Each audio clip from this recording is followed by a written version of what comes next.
Assalamualaikum warahmatullahi wabarakatuh. Salam dan bahagia.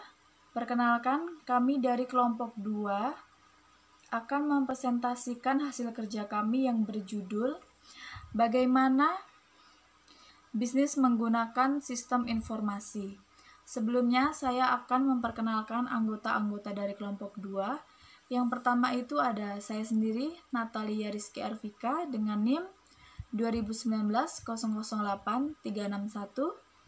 Kemudian ada Bustanul Rijal dengan NIM 2019-008-378. Dan yang terakhir ada Laras Ayu Wulandari dengan NIM 2019-008-410. Baik, materi yang pertama itu akan dijelaskan oleh saya sendiri, Natalia Rizky Arvika, yaitu ada alur SIM. Alur SIM yaitu sistem informasi manajemen, bukan sistem informasi keseluruhan. Karena tidak semua informasi di dalam organisasi dapat dimasukkan secara lengkap ke dalam sistem yang otomatis. Kemudian itu ada definisi sistem informasi manajemen, yaitu informasi manajemen adalah serangkaian subsistem informasi yang menyeluruh dan terkoordinasi secara rasional, terpadu yang mampu mentransformasi data sehingga menjadi informasi lewat serangkaian cara guna meningkatkan produktivitas yang sesuai dengan gaya dan sifat manajer atas dasar kriteria mutu yang telah ditetapkan. Kemudian ada unsur-unsur sistem informasi sederhana, itu terbagi menjadi 3. Yang pertama adalah menerima data sebagai masukan atau input. Yang kedua, memproses menggunakan perhitungan. Dan yang terakhir ada penggabungan unsur data, pemuktahiran yang akhirnya memperoleh informasi sebagai keluarnya atau output. Kemudian selanjutnya itu ada kemampuan sistem ekonomi. Sistem informasi manajemen secara khusus mungkin memiliki beberapa kemampuan teknis sesuai yang direncanakan. Kemampuan sistem ekonomi ada beberapa, yaitu yang pertama ada pemrosesan transaksi batch, yang kedua pemrosesan transaksi tunggal E, yang selanjutnya pemrosesan online atau real time, kemudian komunikasi data dan switching pesan, kemudian memasukkan data jarak jauh dan update file, kemudian pencarian file record dan analisis, selanjutnya pencarian file, kemudian algoritma dan model keputusan, dan yang terakhir itu ada otomatisasi perkantoran. Pemrosesan transaksi batch adalah suatu model pengolahan data dengan menghimpun data terlebih dahulu dan diatur pengelompokannya datanya dalam kelompok-kelompok yang disebut batch. Tiap batch ditandai dengan identitas tertentu serta informasi mengenai data-data yang terdapat di dalam batch tersebut. Kemudian pemrosesan online atau real time adalah mekanisme pengontrolan perekaman data, pemrosesan yang sangat cepat sehingga output yang dihasilkan dapat diterima dalam waktu yang relatif sama. Kemudian ada algoritma dan model keputusan, yaitu adalah salah satu algoritma yang digunakan untuk pengambilan keputusan. Algoritma juga dikenal dengan metode penjumlahan berbobot. Metode ini membutuhkan proses normalisasi matris keputusan ke suatu skala yang dapat dibandingkan dengan semua rating alternatif yang ada. Selanjutnya ada otomatisasi perkantoran, yaitu penggunaan sebuah sistem informasi yang dapat memudahkan komunikasi secara formal ataupun informal yang bertujuan untuk meningkatkan produktivitas. Baik, mungkin sekian presentasi yang dapat saya sampaikan. Kurang lebihnya mohon maaf. Terima kasih, salam dan bahagia. Laras Aulandari, NIM 2019-008410. Di sini saya akan melanjutkan presentasi dari teman saya dengan menjelaskan tentang interface antara manajer dengan mesin. Interface antara manajer dengan mesin merupakan titik kontak di mana sistem komputer akan memberikan informasi kepada manajer, atau sebaliknya manajer akan memberikan data kepada sistem komputer. Next, untuk selanjutnya yaitu adalah bentuk komunikasi antara manajer dengan komputer. Bentuk-bentuknya itu ada 4, yaitu yang pertama adalah pengembangan program komputer, kedua adalah dialog atau menyelami file, ketiga adalah mengakses data, dan yang keempat adalah memasukkan input. Next, untuk selanjutnya yaitu adalah peran proses bisnis. Proses bisnis ini sendiri merupakan sebuah fondasi atau bahan awal penggerak di mana proses bisnis ini berguna untuk menggerakkan bisnis yang terdapat di dalam suatu organisasi atau sebuah perusahaan, sehingga membuat organisasi atau perusahaan itu semakin berkembang dengan pesat dan cepat. Next, selanjutnya itu adalah karakteristik sistem informasi. Karakteristik sistem informasi itu ada 8. Yang pertama adalah memiliki komponen. Komponen ini merupakan bagian dari sebuah sistem interaksi, di mana keseluruhan komponen ini saling berinteraksi satu sama lain. Jadi setiap komponen atau yang bisa juga disebut dengan subsistem di dalam sebuah sistem informasi memiliki sifat untuk menjalankan fungsi-fungsi tertentu di dalam sebuah sistem informasi. Jadi apabila subsistem atau komponen dari sistem informasi tidak berjalan dengan lancar, maka keseluruhan sistem informasi yang diimplementasikan tidak akan dapat berjalan secara optimal juga. Next, selanjutnya itu adalah memiliki batasan atau boundary. Batasan ini merupakan pembatas dari sebuah sistem informasi dengan sistem informasi lainnya. Jadi dengan adanya boundary ini, sebuah sistem informasi tidak dapat bekerja saling tumpang tindih satu sama lainnya dan berfungsi sesuai dengan tugas dan peranannya masing-masing. Terus next, selanjutnya yang ketiga adalah memiliki lingkungan luar dari sistem atau environment. Environment merupakan keseluruhan sistem atau juga lingkungan yang berada di luar batasan atau boundary dari sebuah sistem informasi. Sebuah sistem akan disebut sebagai sistem informasi apabila sistem tersebut memiliki batasan atau boundary dan juga memiliki lingkungan luar yang berbatasan langsung dengan sistem informasi tersebut. Next, untuk selanjutnya yaitu adalah memiliki interface. Interface atau antarmuka merupakan karakteristik berikut yang harus dimiliki oleh sebuah sistem informasi. Interface atau antarmuka ini merupakan media yang digunakan untuk dapat menghubungkan sebuah komponen atau subsistem yang terdapat pada sebuah sistem informasi. Next, selanjutnya itu yang kelima adalah memiliki input atau masukan input. Input sistem atau sistem masukan ini merupakan jenis energi yang digunakan untuk dimasukkan ke dalam suatu sistem. Masukan atau input ini terdiri dari 2 jenis, yaitu yang pertama adalah maintenance input dan sinyal input. Nah, next, selanjutnya yang keenam adalah memiliki output atau keluaran dari sebuah sistem. Output merupakan keluaran energi atau hasil yang diteruskan oleh input. Hasil atau output ini bisa berupa tampilan data atau juga informasi yang muncul pada display user yang berisikan informasi. Next, untuk selanjutnya yang ketujuh adalah memiliki pengelolaan dan pemrosesan sistem.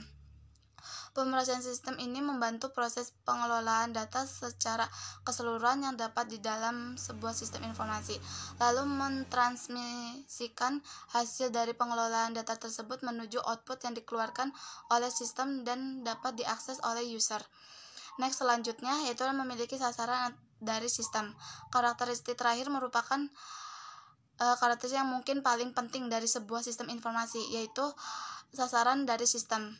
Sasaran dari sistem merupakan analisis berupa sistem siapa saja yang akan menggunakan sistem informasi ini. Tanpa adanya sasaran dari pembuatan sistem, maka sudah pasti sebuah sistem informasi tidak akan bisa bermanfaat dan berguna. Sekian presentasi dari saya, kurang lebihnya mohon maaf. Selanjutnya akan disampaikan oleh teman saya. Terima kasih. Assalamualaikum warahmatullahi wabarakatuh. Perkenalkan, saya Bustanur Rizal Ainurofik, NIM 2019-008378. Di sini saya akan melanjutkan presentasi dari rekan saya. Ya, Selanjutnya adalah fungsi sistem informasi manajemen untuk mendukung bisnis. Nah, sistem ini itu sangat dibutuhkan karena memiliki tingkat kompleksitas tinggi dalam organisasi bisnis tersebut. Apabila tidak memiliki informasi yang tepat, maka bisnis yang dijalankan mungkin tidak akan berjalan dengan sempurna. Ya, selanjutnya ini yang pertama ada fungsi dari SIM pada bisnis. Yang pertama adalah membantu dalam proses pengambilan keputusan. Maksudnya adalah sebuah sistem tentu harus berdasarkan informasi yang relevan ya, dan dari sumber yang valid. Informasi harus mengandung sebuah fakta agar proses pengambilan keputusan berjalan dengan baik. Nah, dengan adanya sistem informasi manajemen dalam bisnis yang kalian lakukan, maka pengambilan keputusan akan lebih mudah dan struktur dengan baik. Yang kedua ini ada membantu dalam menemukan suatu masalah. Yang seperti yang sudah diketahui, sistem ini akan memberikan informasi yang relevan dalam setiap aspek kegiatan ya. Nah, apabila terdapat kesalahan pada manajemen, maka informasi pada SIM ini akan memberikan solusi pada permasalahan tersebut.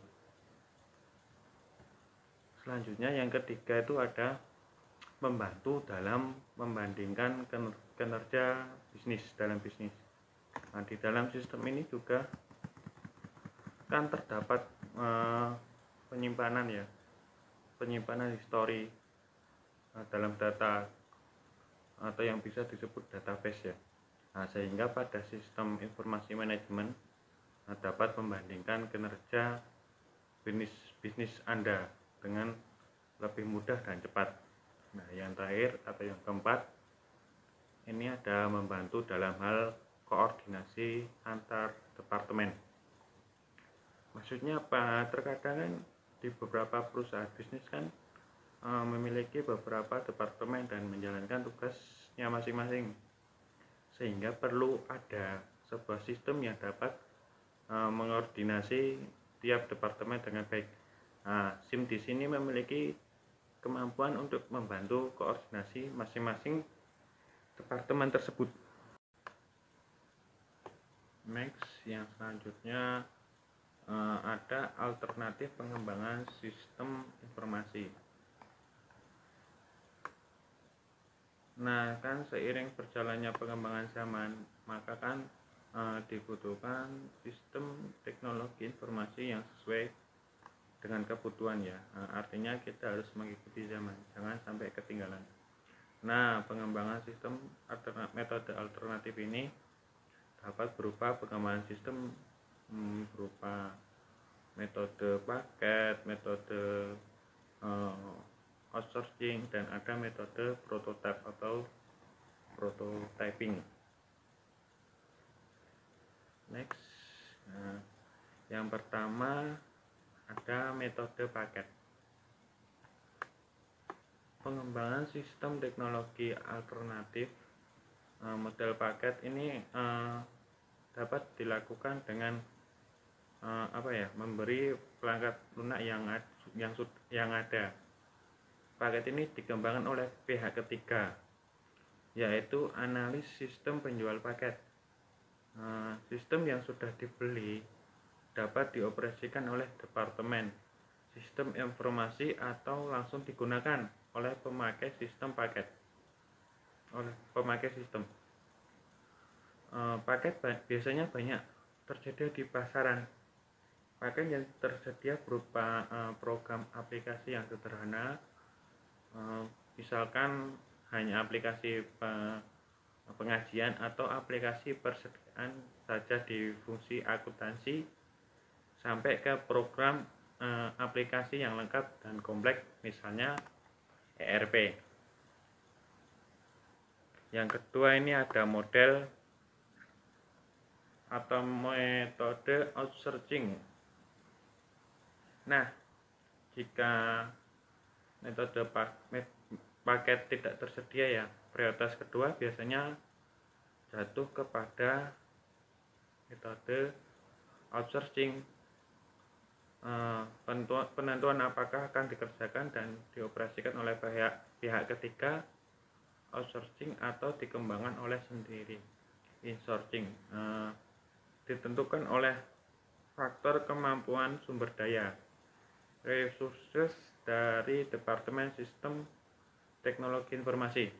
Nah, jika Departemen Sistem Teknologi Informasi tidak mempunyai sumber daya yang baik, misalnya tidak mempunyai analis dari pemrograman yang berkualitas dan tidak mempunyai teknologi yang memadai, pilihan biasanya pada metode outsourcing.